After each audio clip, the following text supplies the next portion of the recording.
You are listening to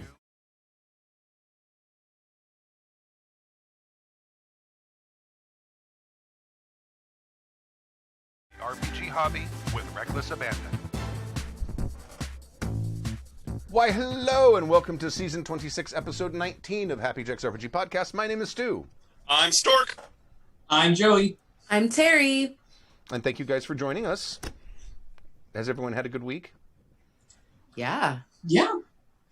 Went by surprisingly fast. Yes. It was a little bit of a roller coaster, but then my boss was like, hey, you guys actually get Friday off. And I was like, what? Oh, excellent. An actual 3-day weekend? But the opposite. So I work Monday, but I'm off today. Oh, that's cool. I It's forget. good. You guys are all working, aren't you? Nope, I'm not. I feel like there's a line in The Road Warrior where it's like, what's your problem, Max? Just wandering the desert one day, endlessly blurring into another. And I'm like, that's what's going on right now. Like, I don't even know what day. It's just one day's endlessly blurring into another. I'm Mad Max wandering the desert. Yeah, there's no more weekdays. It's, what game am I playing tonight? That's what day it is. There's some truth to that. I'm like, is it Sunday already? Do I have a game to play? Yeah. It's funny, I'm busier now than I was when I was working. Oh, for sure. Because you get to do all the things you were like, oh, I wanted to play all these games, and there's certain people I wanted to connect with, and you have the time. It's pretty exciting. I know. Yeah. I also feel like I'm busier, even though I'm still working, but also additional games, additional like events, Zoom events, things to do, connect with people. It's been really nice. Yeah, for sure. Not mad this week. Yeah. You guys are all so creative and so motivated. I just have been sitting around doing nothing. I'm not motivated. I have people around me who are motivated, and they ask me to do things, and that's nice. Like showing up here on a Friday night. You know, that is my deal. I am task-oriented. I won't do something for myself, but if somebody says, I need you to do this by this time, it'll get done. But Right? otherwise, I won't do it. Oh, no, I've just started playing games like they're my job. Like, I will sit and play The Old Republic for 6 hours during a work day, because that is now my job. Are you doing it online? Oh, yeah.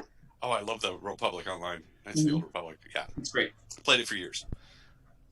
Well, anyway. Oh, hey, Stu. Hi. What's What's going up on? with you, Stu? I was wondering the same. I was like, Stu's quiet. Oh, I'm Weird. still working. I'm delighted that I don't have to go tear down Fair tomorrow. Oh, Right, no. though? That's the only. I mean, it's not worth the cost of not having it, but it is nice to have a Memorial Day weekend when I'm not out in the hot sun unscrewing sets. Right, and you and I both have children that have birthdays around this time, so Oh, it always right. gets complicated anyway. Right, Thursday, right? Aww. That's And right. They're on Thursday because they Yeah, share a birthday. Stu's daughter and my daughter are birthday twins. Oh, how cute. Aw. Happy birthday, girls. That's sweet. So I missed Fair this year, though, but I am happy that you guys get that time with your family, though. That does make me happy. yes, that is nice. I really miss performing, but I don't miss going to fair and tearing down and hauling water and trying to get everybody, laundry, I don't miss all that stuff. I just miss the food. I miss, like, Scotch eggs and, like, the freaking, like, artichokes and, like, the big legs of, like, meats and, like, all the good. I miss you guys singing. All It's you, so you guys much- are so talented. I freaking love you guys. I love your songs. I love Thank seeing you. you guys up there, and I really do miss that. And that's what I miss is the audience. I feel like someday if we ever get to Broadway, if any one of us breaks loose, it's probably be Joey first. We're gonna get there, Definitely. and they're gonna be like, "Oh, it's so tiring. Isn't this hard to do?" And like, no, you guys get water for free. There's a dressing room, Air You don't conditioning, have to do hello. your laundry. Air conditioning. There's air conditioning. There's not a lot of air. It depends on the theater. I've been yeah. backstage of a lot of Broadway shows. You don't I feel have like to I'm like, but like it's not as pretty as it's almost like the fair. I've seen your backstage, and it was backstage a couple years ago, like on a little tour to visit a lot of my friends who are in shows or were in shows. And you'd be surprised. Like one of the shows, they were literally air drying, and they had like Febrezed all the laundry. Like Yep. it was hanging up and down the stairs of the hallway. This is a Broadway show, you guys. And that's fine because the actors don't have to do it themselves. They have Right. people that do all of that. They have amazing dressers and teams. Yeah. Yeah. And after their 2-hour show, they're done. They don't have Yeah. to hang out for the rest of the day to go do something at the Well, end. unless it's And a go do Wednesday, 5 more Saturday, or shows. Sunday. Yeah. Well, if it's a Shuto day, that's fine. But still, I'll be like, I'll do your 4 hours a day, no problem. I got that. I mean, Depends on the show. Unless you're my in something gig's like 12. Harry Potter, that's 800 hours, and it's the full. Right. Some of the shows are wild. I would rather do a full day of fair than have to do a 2-show day of the producers again. Right? Anyway, what is this podcast about? Oh, yeah, that's right. Broadway. In this episode, Now about a Broadway. Yeah. Yep, we're waiting. In this episode of Happy Jack's RPG Podcast, Ryan from Florida writes in about time. Kurt writes in about how he turned one random idea into a campaign, and Mike writes in about playing and GMing blind. But first, if you'd like to email us, you can email us at happyjacksrpg@gmail.com. That's happyjacksrpg@gmail.com. We have a forum, happyjacksforum.com. That's happyjacksforum.com. And we're also on many social meteors. We're on A lot of funny things happen on the way in the forum. Something To the meteors? amazing. Careful with that one, Stork. A It's Steve gonna on be- it. I love that Stay musical. tonight. I love that No fucking talks musical. Yes, I love that. Then how come you don't laugh at a funny thing happened on the way to Decorum that I say on stage at fair? How do I you New do. monster. How do you I know? have to. How do you know I'm I'm a not straight man. laughing? He's trying to stay in character, that's why. I'm the straight man. You get a hat hit for that. Why The start audience then? laughs. I may have laughed the first time you said it. You don't know. Your back's to me. You have no idea what my reaction is. That's Half the time, Stu How doesn't dare know you. what we say. How dare you. Every now and again, I'll say something I've been saying for years, and where Stu can hear it, and he doubles over laughing, and he goes, "Well, that's great." I'm like, "I've been saying that for 5 years." All right. So yeah, we're on all of the social medias. Happy Jack's RPG, all one word. Happy Jack's RPG, all one word. And if you would like to watch the show live, you can watch at 7:08 p.m. Pacific time. We try to start at 7. At happyjacks.org/live. That's happyjacks.org/live. And we can go on to the first email. Oh yes. I do miss fair, but I don't miss what I would be doing tomorrow. I have to say, I have to be honest. That's what I'm saying. That's what I'm saying. Is it? I mean, they're saying the sound. The life of a performer is hard. There's rehearsals and there's all of that, but all the other stuff we do on top of it is just. It was hard when I was in my 20s, and it's certainly not any easier now. Yeah. Well, and now we have the sound system with no electricity, so there's the batteries that I have to haul home and Right. haul out to fair and charge them up overnight. And those things, each one of those boxes weighs like 90 pounds. Yeah, and there's 3 of them. Yeah. All right. Who would like to read the first email? This is time to talk about timing from Ryan in Florida. I'll do it. Why not? Okay, and some of these are a little lengthy, so if we want to split them up, we can certainly do that. One is really lengthy. Wow. Yeah. That middle one's Some big. good ones. All right. Why do you think I volunteered to read the first one? Hey, all. Fairly new listener. I have written to you before and thought I would once again amuse you with my spelling and punctuation mistakes. Today, I would like to talk about time in games. I found timing to be the X factor for a good game and a bad game, but it is a topic that is not addressed a lot for some reason. Timing is one of those things that is simple but not easy. Things go, I am going to try to write about a way I raise action or horror tension. Credit where credit is due. I got this from ICRPG, Index Card RPG, and it has worked fantastically for what it is. I'll have to look that up. I Taking don't a know what that mechanic- is. Taking a mechanical approach to this, design an encounter with a timer die. When action starts, roll a die. In that number of turns/rounds, depending on how tense you want it, something bad is going to happen to complicate the situation for the players. This doesn't need to be an outright failure. It is a countdown till the gun over the mantle goes off. Nice Chekhov's gun reference. I appreciate that. This requires the GM to come up with a big issue that is going to come up as a result of taking too long in the action. This works best for the game itself, doesn't introduce complications mechanically, but you can do it with any system if you make this game so long as you make this something that is more impactful than a normal complication. Tying this to a boss's special ability, a bunch of minions showing up to reinforce, or the floor everyone is fighting on collapses and takes everyone with it to the floor below. Hope that one doesn't collapse too. This is not about screwing your players. This is about making them have to deal with problems expeditiously to ramp up the action pacing. It also isn't happening every encounter, be it combat, social, environmental, or exploration. Do not make the thing that happens when the timer runs to be so big that it can be a game ender. rocks fall, you all die. Is not a good way to end a count unless you establish that this is a do or die scenario, like Indiana Jones outrunning that boulder. The GM controls the structural integrity of the floor everyone is fighting on. What the police are doing at this time, or everything else that is going on in the world, so it isn't anything the GM isn't already doing. It just puts a metric on it so you can measure it. This is about making everyone's gaming experience more fun, and there is no more fun than coming past that finish line at the last second. This is a mechanic for action, but that action can be a fistfight, an argument, searching for shelter, or whatever event will impact the game. That can be you have D6 rounds to convince the security guard to let you pass, or the Wetworks team will be sent to deal with your team shadow run. It can be you have D8 turns to find shelter before the sandstorm hits and scatters your caravan, or D4 turns to refill your ship and make your jump before the raiders scramble fighters to take down your freighter. This is a good mechanic, can be meta or keep players guessing about what's coming, but the point is to let players know they have limited time to do X or something is going to happen. Hope you like this one. It is a handy trick to turn an okay action sequence into an exciting one. Drink and be happy about the lack of PS. Ryan from Florida. No PS. No PS. What are we doing? No PS. Right? Sloppy Ring. showmanship. Where's the PS? Right? It seems like last time I was on, we had a question about how to up the stakes with timing and with a timer clicking down. And I wish we'd had this info then, because this is another great alternative for building in tension into what could otherwise be an ordinary game. And in a lot of movies, timers are a huge source of tension and source of because you're just waiting, you're watching. Totally. Anything from the literal ticking bomb that they have to defuse to Iron Man trying to you're on a bus trying to get the missile up, or Speed, yeah, that's a great one, or the Iron Man trying to get the missile up before the window closes.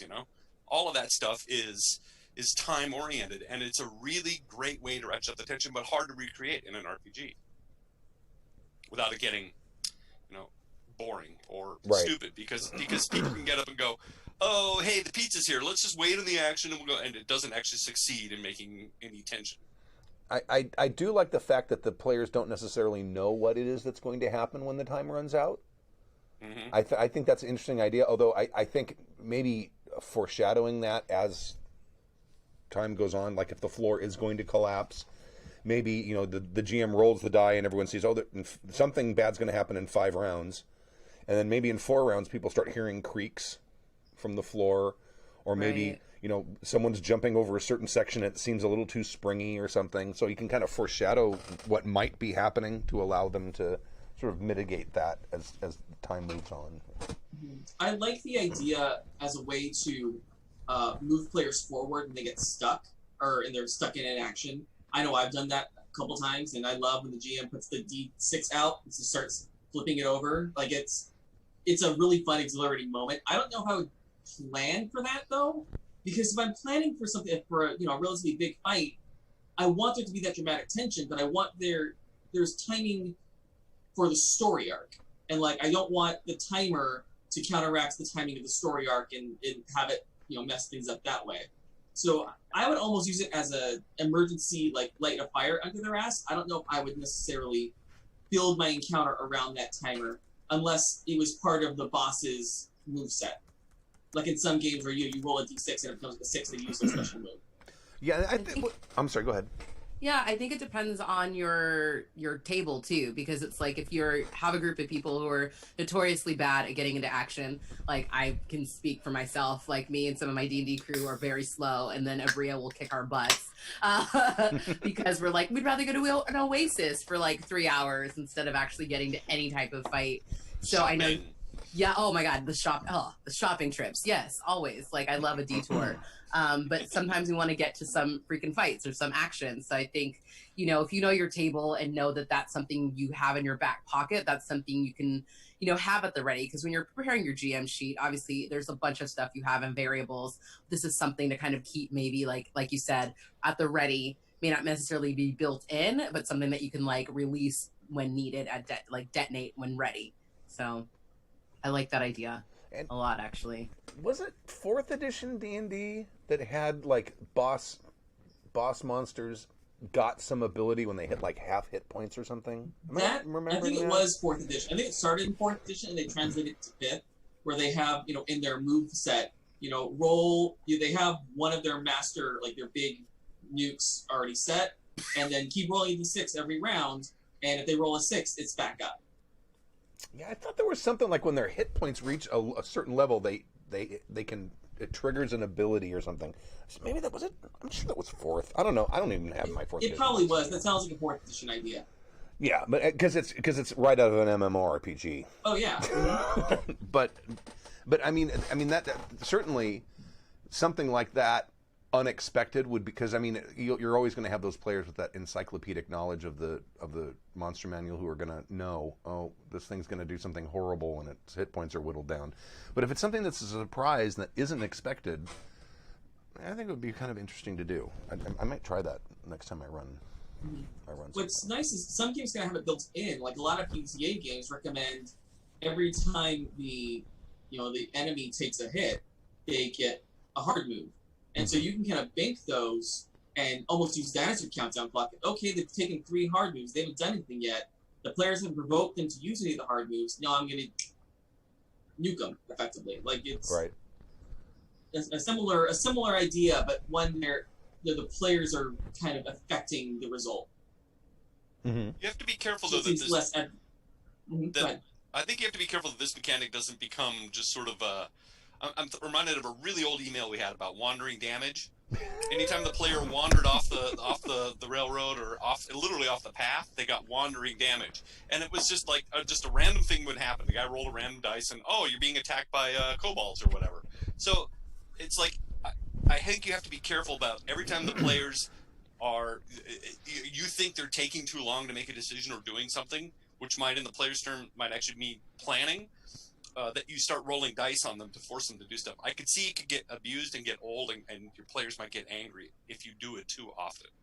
Well, I could see it as So this is like a special occasion tool then. This is like when you want to like up the ante, you're coming towards like the middle or towards the end of some wonderful campaign or something, and you want to make sure it really hits some fires and people get really like have a night to remember or whatever, then you push this out. And occasionally if your players are, doing decisions and dressing, as opposed to actually doing something proactive, then maybe you bring it up. But I think it's if not used judiciously, it could come off as a punishment to your players. Yeah, you don't want to come off as adversarial. I think Terry's right. It is kind of a cherry on top of an encounter, not a ketchup of an encounter. Where you just, or salt, where you just put it on everything, and now that's what it is. Or more like break glass in an emergency or something. You know what I mean? They're like, this is like, I need this now. And you don't have to roll a d6. It could be a d10 or something too. But I mean, I can see if you roll a 1, all of a sudden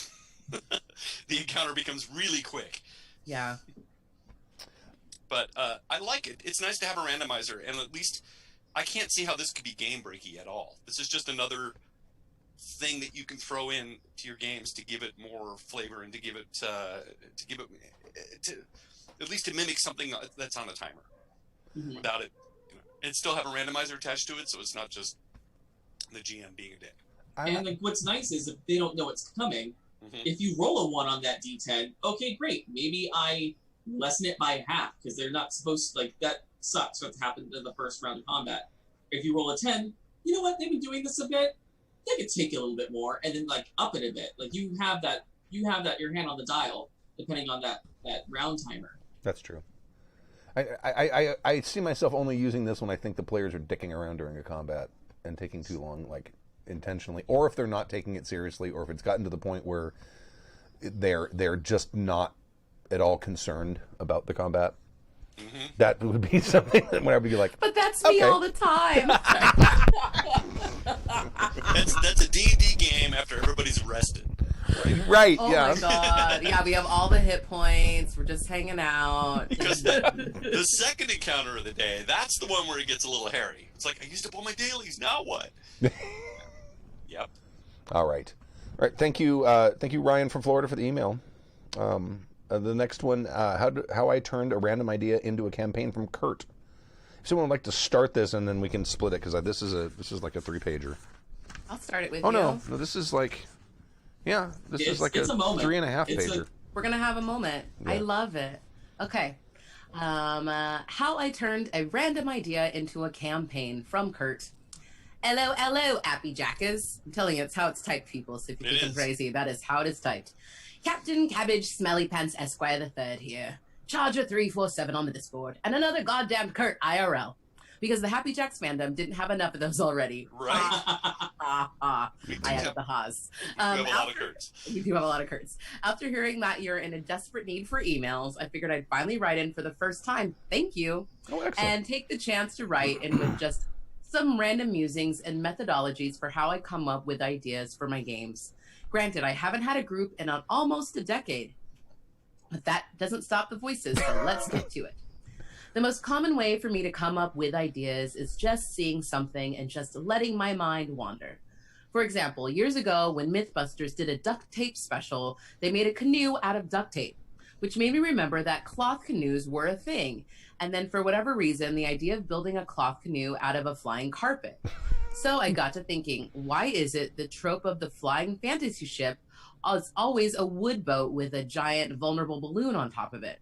Why not, if the setting allows it, make a lightweight wooden or metal framework and surround that with flying carpet material? If the right enchantments were enacted, you could make it also have a stronger defense than your average flying carpet with shields of magical force or possibly floating mundane shields that hover around it like a school of symbiotic fish.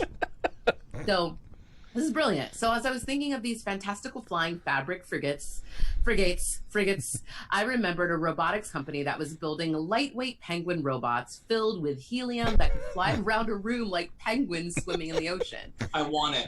Right? I'm like already obsessed. And I thought, why not? Why not just combine these ideas and make flight-worthy aquatic fish ships made from flying carpet material? Into it. Okay. Imagine you're standing on a dock protruding from the rock of an enormous mountain range, as jumbled and chaotic as the barrier reef of Australia, surrounded on all sides by schools of flying fish ships in vibrant dyes, as varied as the schools of fish that you'd see on the reef. Now that sounds like a game I'd like to play in, especially if you add in some more specific details. Someone else taking this next week? Oh, sure. I'll take the rest. Okay. Which leads me to my second methodology, steal from the greats. Yeah, everybody does it, but if you do it well enough, not only will no one know when you reveal the truth, it'll blow your group's mind a second time.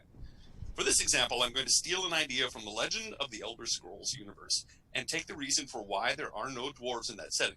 For those who are unaware, Elder Scrolls games have no dwarves because some dwarven sorcerers cast a spell that unintentionally dragged all the dwarves into a ghost realm, leaving the entire civilization of advanced technologies behind for the rest of the world to find. So, why not do the same thing here? Except instead of making it dwarves, the ones who screwed up, make it the humans.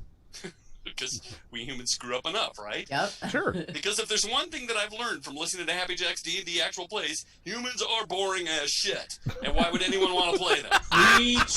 Hallelujah! Warning, this is only a joke. This is not to be taken seriously. Some of my closest friends like to play humans. Some of my closest friends are actually humans. Like to play humans in D&D, and each to their own. This has been only a joke, and now back to our previously written email. Which adds a delicious detail when all the humans get dragged into another dimension. What happens to the half races? It would seem to me that all of them become half shades, monsters of horror caught between two worlds, suffering and looking for revenge for those who wronged them into this horrid existence, and attacking anyone and everything that gets in their way. Now, imagine you're on the same dock, desperately fighting off half-elf, half-ghostly shade monsters, intent on making you suffer, while others of your group are trying their damnedest to grapple a butterfly fish ship from a passing school so the party can make their escape. See, now we're getting somewhere. Now, all we have to do is determine the whys and why nots. How did we get here? What is the group looking for? What did they find instead? How do they get away from here? Are they even done here? Or is there still more they need to do? Here is where Happy Jacks helped me become a better GM. with session 0 questions and answer sessions. And games like Decima, Golden Lasso Games, get your copy today. What's Decima? It's never been easier to make your players doom themselves with their own imaginations. That's genius. Let me say that again for emphasis. It's never been easier to make your players doom themselves with their own imaginations. But let's go back a step. Your party is fighting ghostly half-elf shades, but half-elf shades aren't in the monster manual. So, just do as the pros do, reskin, mutilate, and mutate. Reskins allow you to take different monsters that have nothing thematically to do with the story you're aiming for and make it work for situations and monster styles that you want to use. Alternatively, mutilation allows you to make a monster that is partially that your party has no hope of beating in the long drawn-out battle, and make it manageable by handing them a half-dead creature to rectify. One of my favorite memories of GMing was when I was running my group in 2nd edition D&D. The system was not the reason for a good memory. Fuck Thaco. For a kid that couldn't do math in his head to save his life, that was a nightmare of subtracting negatives. I had them raiding a giant catacomb, and as soon as they opened the front door, they were immediately overrun by an enormous, non-aggressive rat swarm, desperate to get away from whatever was going on down in the crypt. This unnerved the group right away, so when they opened the first door inside the tomb, they were attacked by an almost dead, 6-legged giant yellow rat monster, and they nearly shat themselves.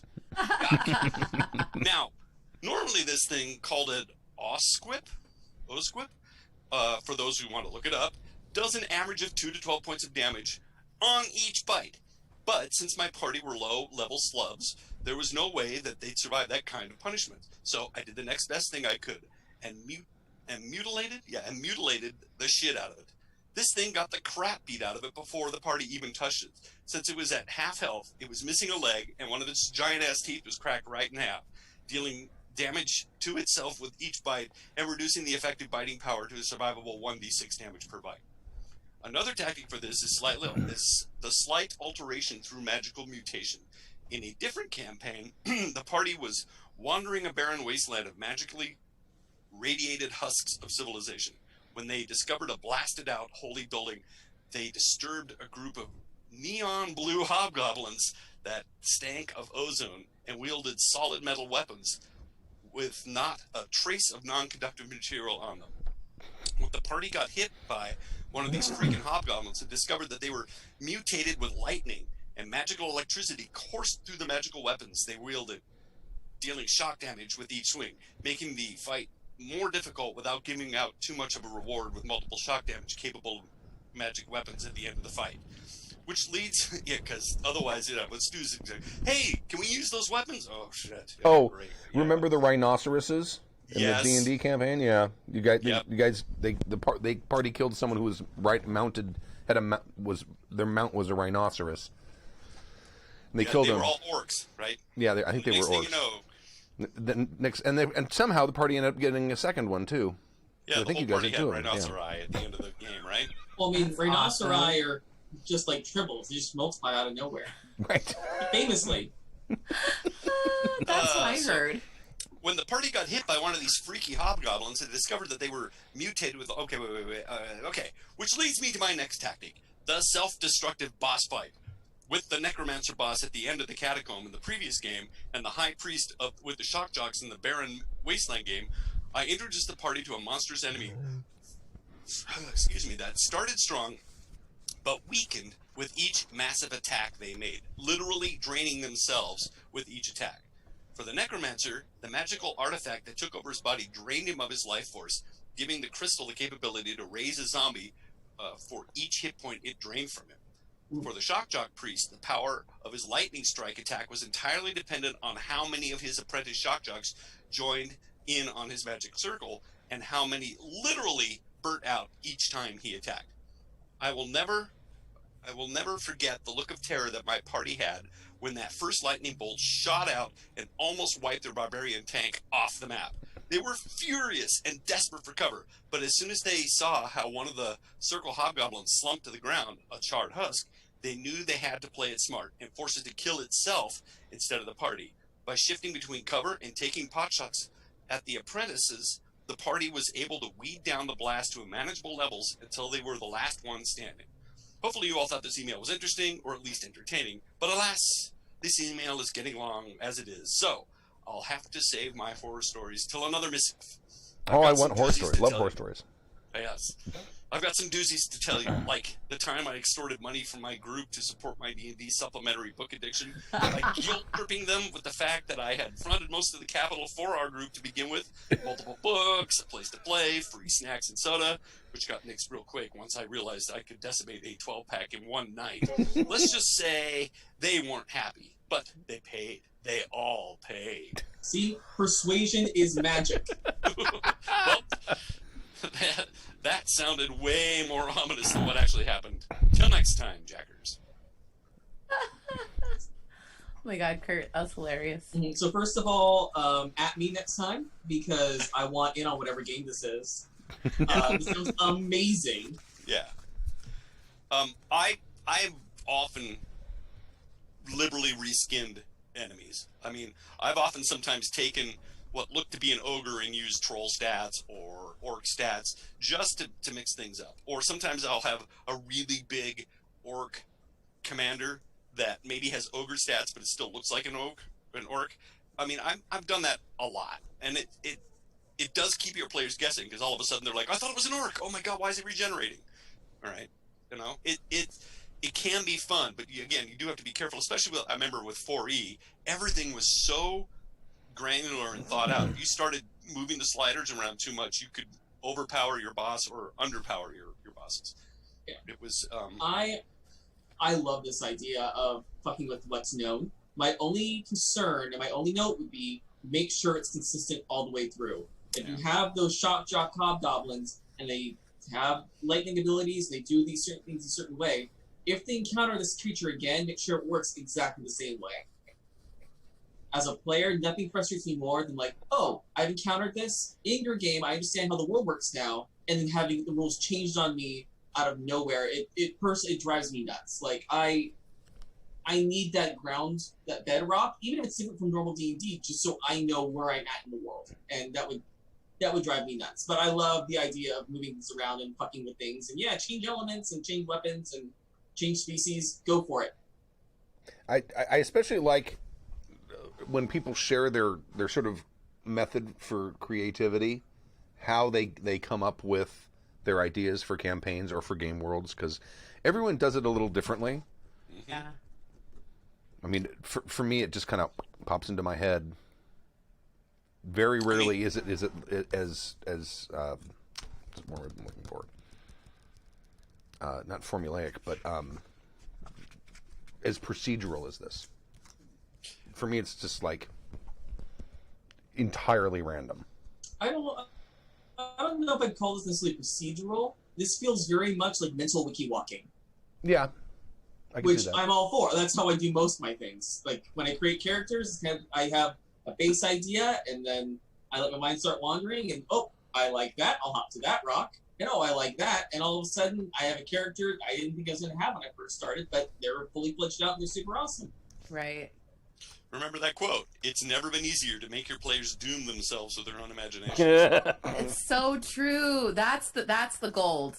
Is really taking that and harnessing their fears or whatever their imaginations are coming up with and meeting them with that. I think that's so brilliant. That's some of my favorite games are those when I was just like, oh my God, but you forget and it comes full circle. You know what I mean? And when they're able to bring that back around and call it back, and kill you. It's great. Yeah, I want that quote on wall art that I can hang above my gaming table. You need it. Yeah. I feel like you can get some Etsy designer to like do that for you. Right. Or a fan. Someone out there.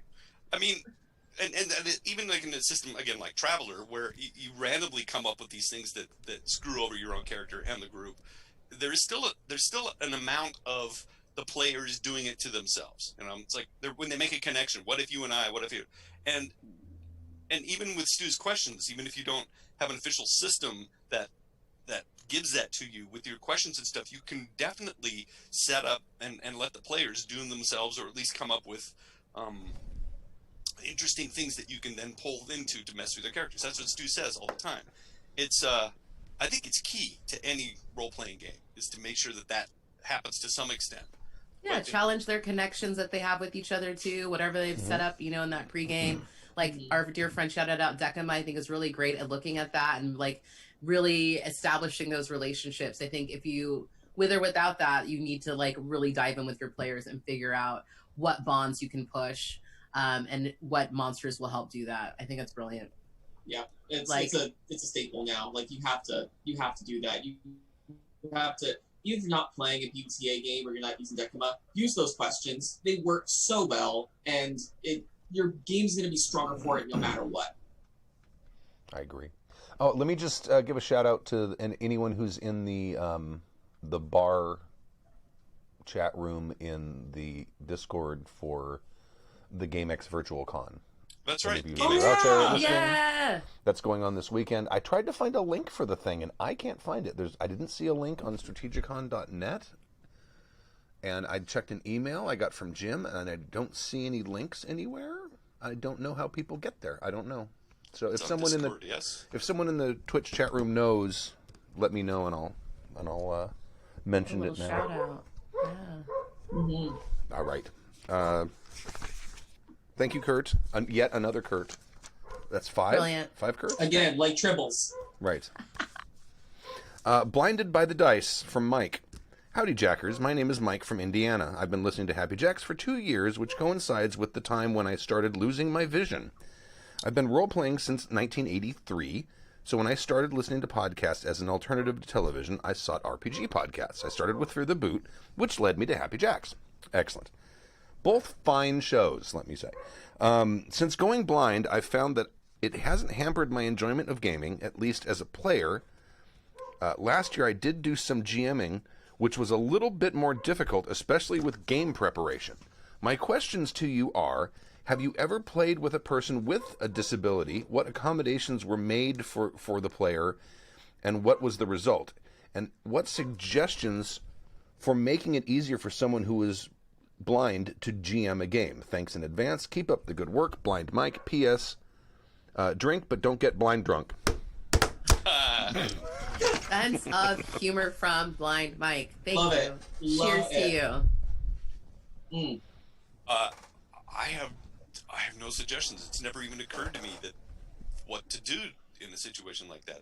I haven't played with very many handicapped players. I can only think of maybe one, and I wasn't there, but I think she came in for some of the JackerCon games or for the 24 Hour Session. I think she's in a wheelchair, but that's fairly easy because you can still sit at a table. That's not really affecting the game in ways that right. The assumptions of things that we can do when we're playing a role-playing game. And I racked my brain because we haven't had anyone who is either hearing or sight impaired. I mean, we have people who don't listen, but that's different.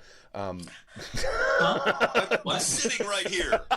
I feel like we all just got attacked right now. Yeah, I know. 'Cause, I feel like we've all been guilty of zoning out in a game. Oh, sure. I'll admit it. I feel like it was one of those Three Stooges moments where he just went pa, pa, pa, pa, pa, all three of us. You know, I started doing some research to see what kind of tools are out there for this kind of thing, and you know, there's some assumptions that I instantly started making, and then I realized this guy's only been blind for 2 years. He probably, if he's learning Braille, he probably may not know it very well. And holy shit, are Braille printers and typewriters fucking expensive. Obviously, the market is very small, so there's not a huge amount of demand for them. But wow, thousands of dollars to buy a Braille printer. If you can read Braille. And I know that there's auditory reader things that will take text and read it, sort of in robot voice and Right. stuff. But so you could have your rule books read to you and such. But I've never delved into it. I can't tell you how accurate they are, whether it works on a PDF.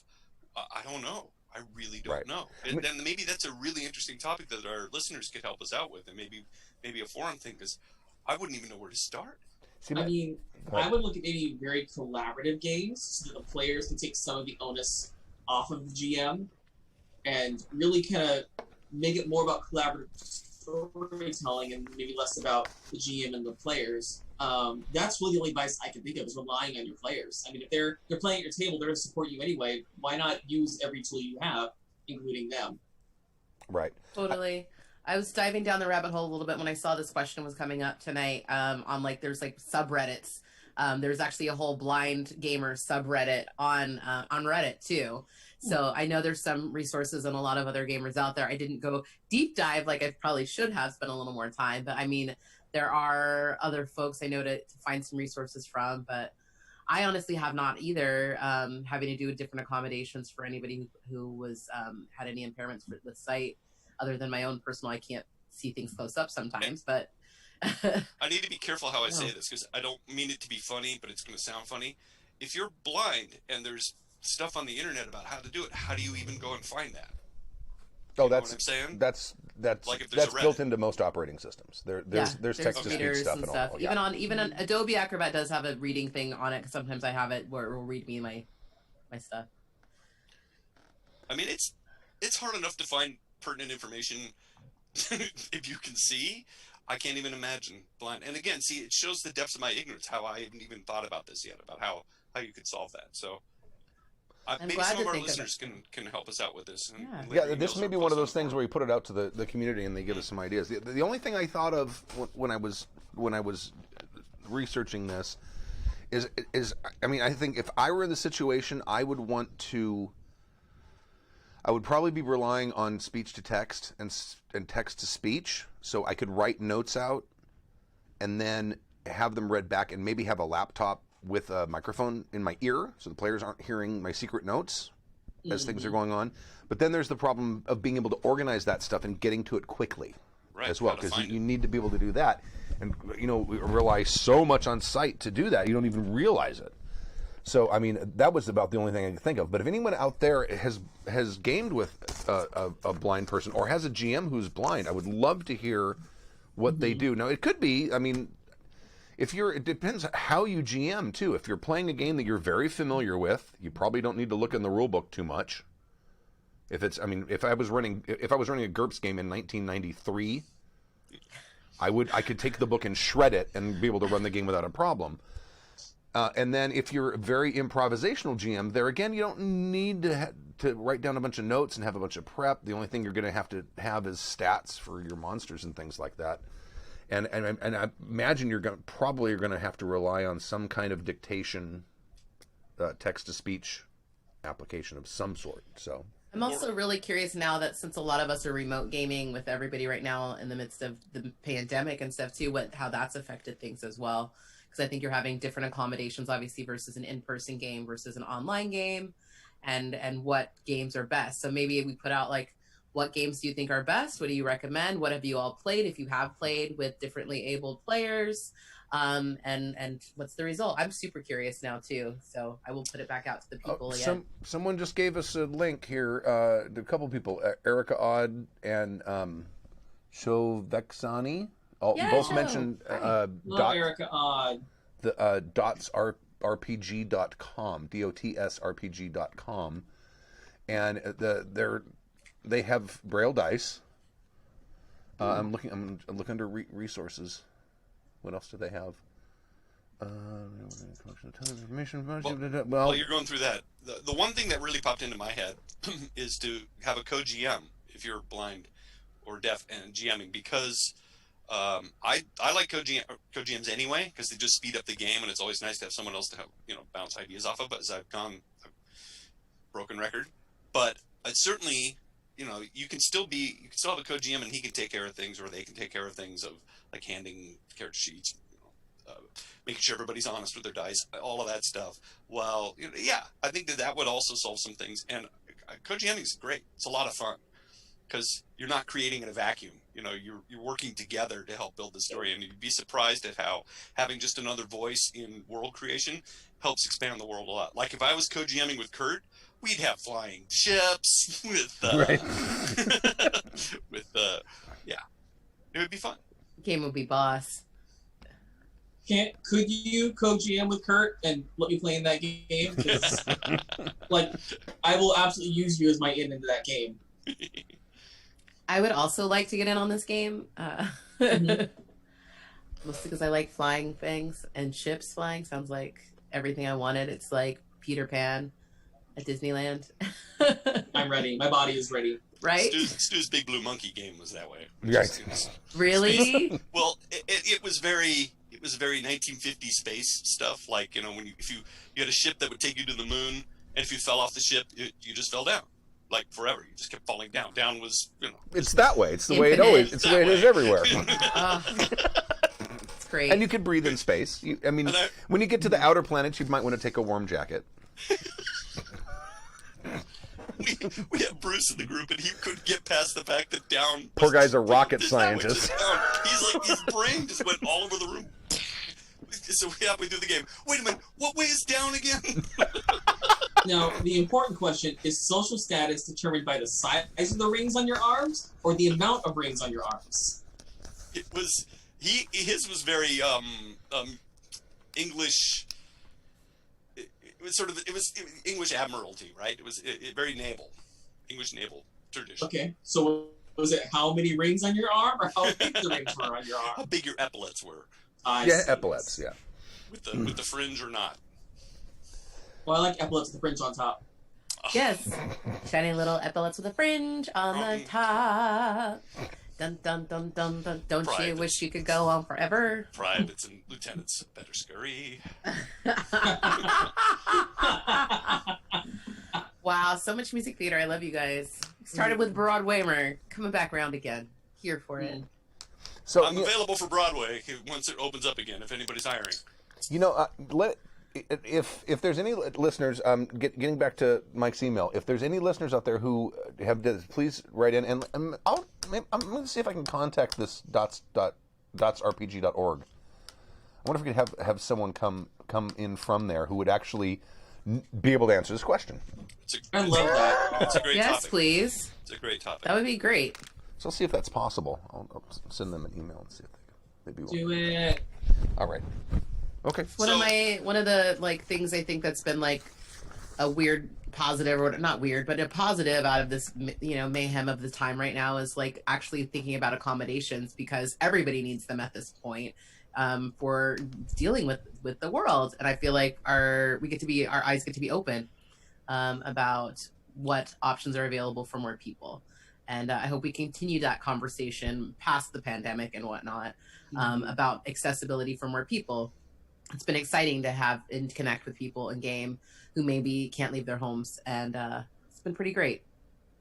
I'm optimistic. It has. I mean, we I think we owe it to the hobby to be as accessible and as inclusive as we possibly can. Yeah. And this is, I mean, I'm a little disappointed that I went on. I'm like, I know nothing about this, and I can't find anything about this. You know what, Blind Mike? I hope you're listening. I really thank you for this topic. It's given us something to chew on, and I think keep listening, because I think we're going to do some research, and maybe we'll come back with much better answers, or even an answer for you. Actual answers. You've really opened our eyes. It's a really great question, and we're going to look into it. Thank you. Mm-hmm. All right. Anything else anyone want to talk about before we sign off? Going once? Well, if this is a time for a shameless plug, I will shameless plug. Do it. Not this Saturday, but next Saturday, I will be performing in a Zoomed stage reading of The Lion in Winter. Oh, cool. Through Alchemy Theater Company, who's based out of Orange County. You can get info on the performance at info@alchemytheater.com. And I'm going to be playing Philip of France, so I get to be all sassy and snarky and soups gay, and it's amazing. And it's gonna be so much fun. I know. Who played it's that such a in the movie? stretch. Timothy Dalton. That was played it, Timothy Dalton. Okay, Yeah. so he was one of the sons. Yeah. No, he's the Prince of France, That's wow. or the King of France. I'm sorry, the King of France. The King of France and 40,000 men. Brilliant. Oh my So, God, I want to check watch it out. this, Joey. When is It's gonna this? be, next Saturday at 7 p.m. Great. You know, Yep. stage readings, I've only been to 2 in my life. I don't remember what the first one was, but it wasn't like when I was in like college. But I went to another one, and it was a reading of Salome. Ooh. Oh yes. And it had a real big name playing the main character, and it's one of his favorite plays, and he does it on stage a lot. Is it Al Pacino? Is it Probably. Is Al Pacino in Salome? I can't. I want to say.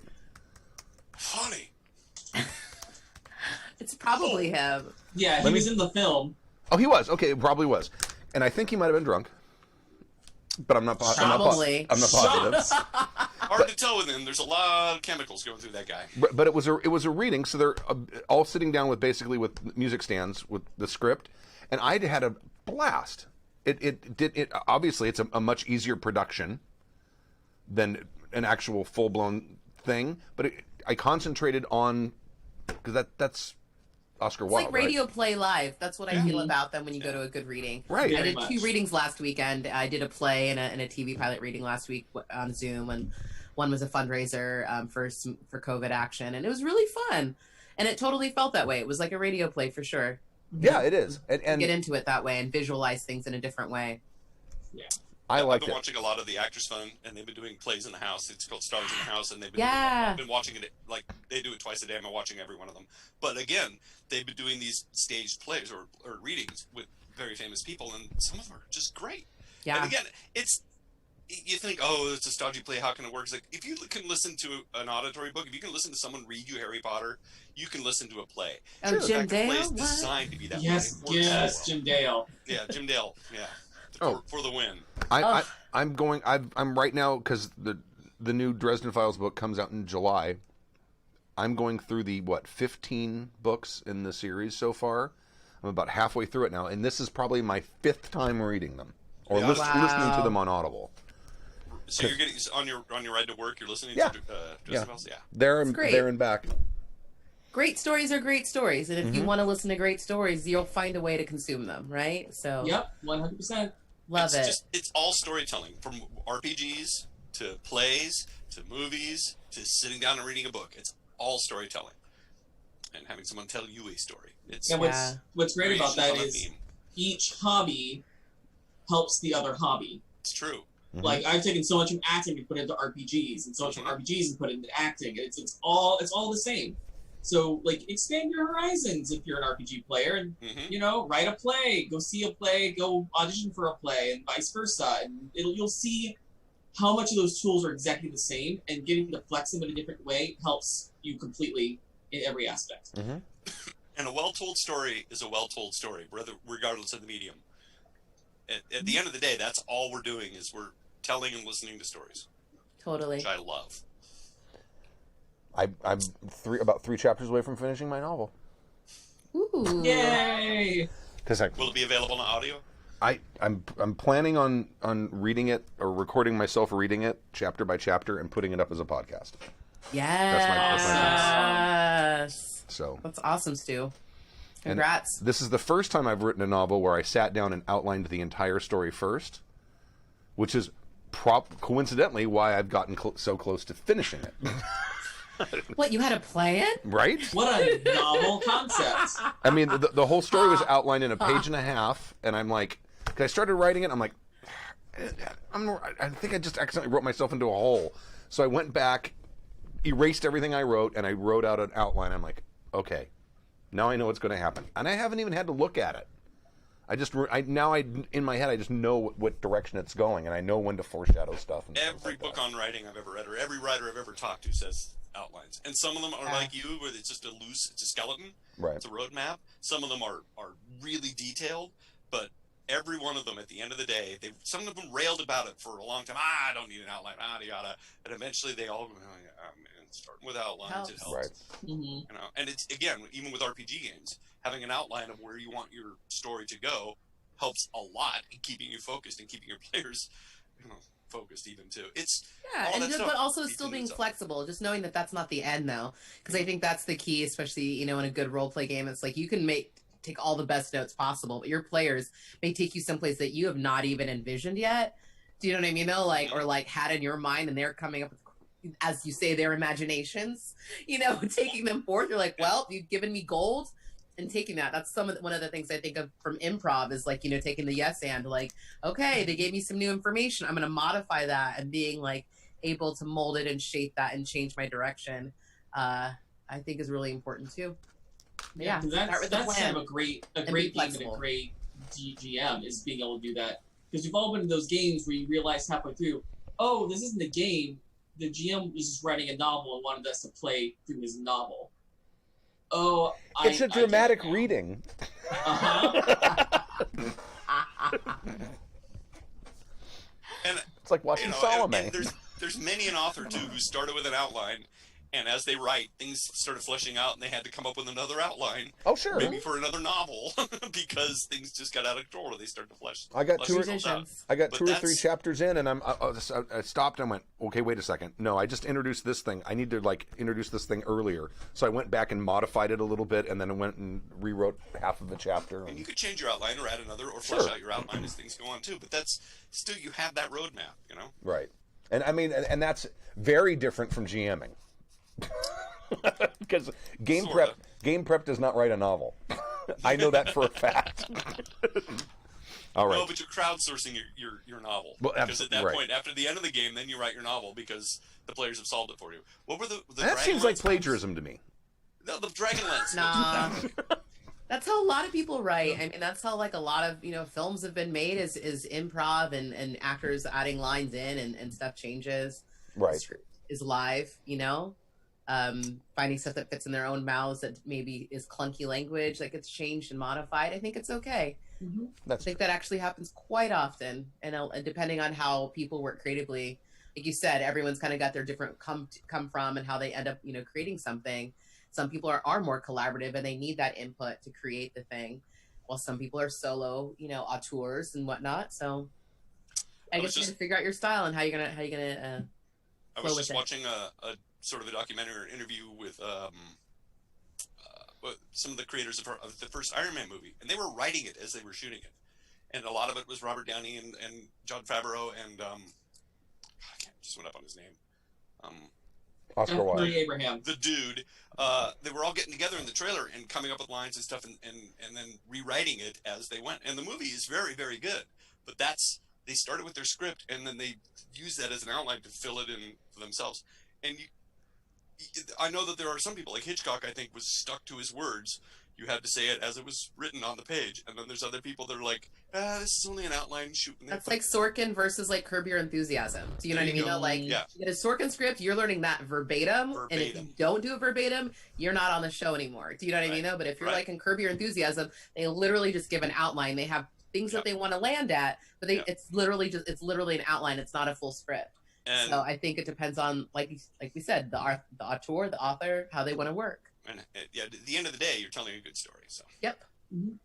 All right. Well, let's go ahead and end this. Oh, I didn't record. I'll have to pull this off YouTube. Damn. Oh no. Well, I got to pull all the APs off YouTube anyway. So I do that once every 3 weeks. Oh, Stu. Oh shit. Thank you for joining us for season 26, episode 19 of Happy Jack's RPG Podcast. My name is Stu. I'm Stork. I'm Joey. I'm Terry. And we'll see you next week, Friday, 7 p.m.-ish Pacific time. happyjacks.org/lives. And until then, stay safe, and we'll see you next week. Bye. And may the East Timor be a trip so exalted, girds or dungeons and dragons, hero pathfinder, fate or savage lands.